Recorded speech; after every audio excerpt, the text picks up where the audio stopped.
Today's video is going to be about these Ayamaya winter underquilts, the orange one, the green one here. And according to the websites, they're supposed to be the same thing other than the color, but they do weigh different amounts. So there's probably some differences in them. So let's get into that real quick. This is the green one, and the weight on this is 2.7 pounds inside the compression sack. The orange one weighs 3.3 pounds, so that's about a half a pound difference. I know the green one's slightly smaller than the orange one, but I suspected the insulation might be a little bit thinner in that one as well, and this may confirm that. So my intention today is to go out, set up the hammocks with the underquilts on them one at a time, and just see if hanging for an hour or two they are obviously deficient. If they feel warm, then that might be an indication that you could stay in them all night. If they're cold in just an hour of laying in them, then obviously they're not going to handle a full night of real camping. All right, we made it. It is a sunny 13 degrees out. Okay, phase one is complete.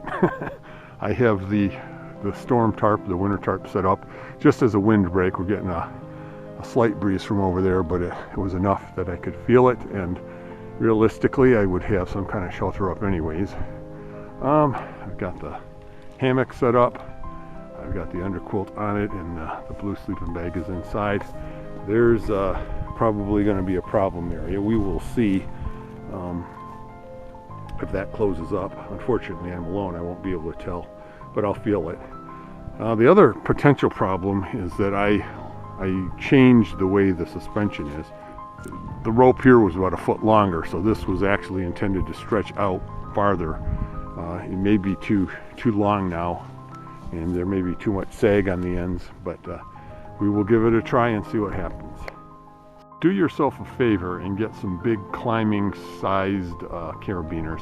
These are just too small to use with gloves, and I had to take my gloves off, and it's such a pain to do this.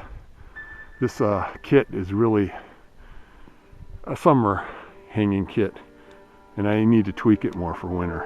So that's one of the things that needs to be done. Since I'm here, I should probably get some scenic landscape shots. The reservoir is frozen over.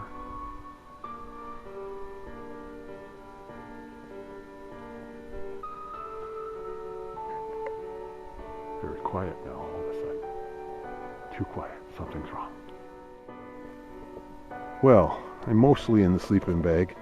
What a hassle that was, but I've got several problems going on here. One is I think there's too much sag in this hammock.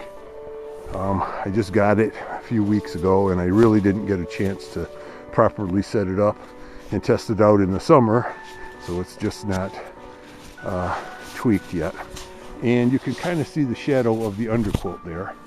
So my feet are sticking well over the side, and then the other part is right over there about a foot above my head, so all of this is not being used. So I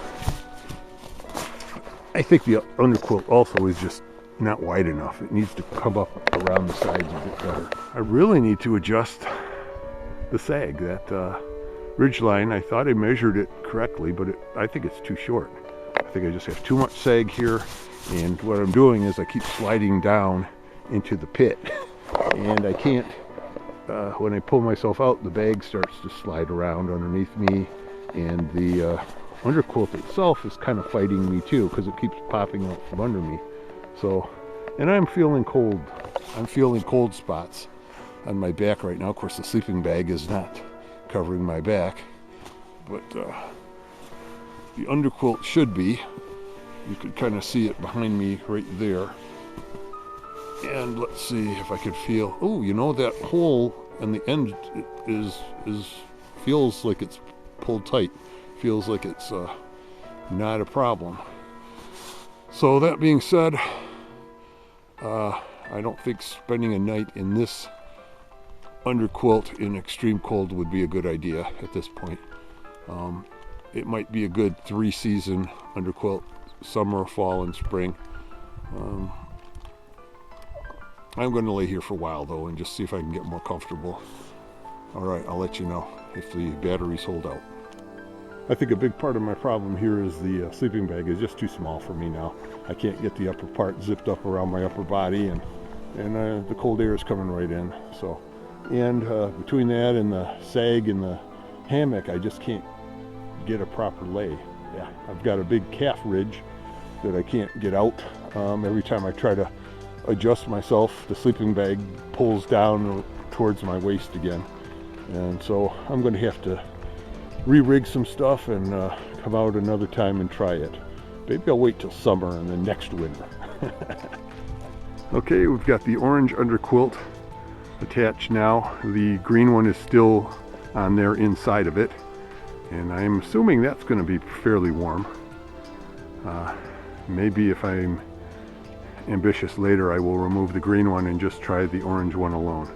We'll see how the day goes. It hasn't been good so far. Well, I made a few changes. I have both of the underquilts on. I lowered the foot end, sorry, I raised the foot end a little bit, and I lowered the head end. And my feet are still sticking off to the side.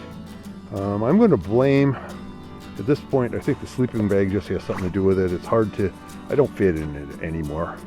I'm going to have to just bring my big winter bag out from now on. And again, I think the sag has something to do with it. I think there's just too much sag for me to get positioned properly into the hammock. At this point, this has been a real hassle, and I think it would just be easier and more comfortable and faster just to roll out the ground sheet and the sleeping pad and the sleeping bag on the ground and hang the tarp over that. Definitely do not go winter camping until you've tweaked your gear. Bill of the North, signing off. Battery's dying.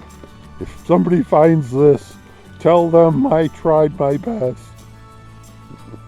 Bye.